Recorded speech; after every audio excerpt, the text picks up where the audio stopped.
భారత్ 180 న్యూస్కి స్వాగతం.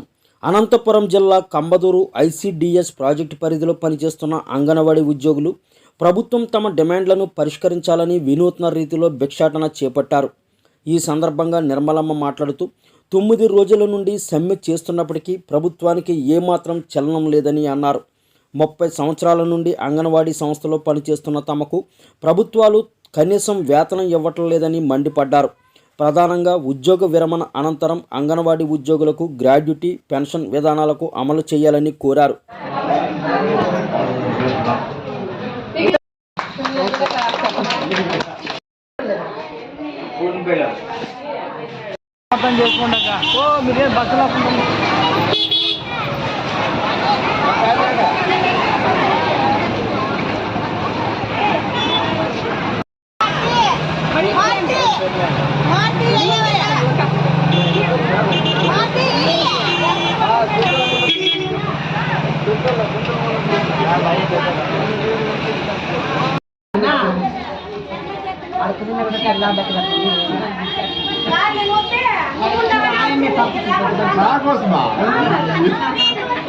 డబ్బులకు చెల్లేదు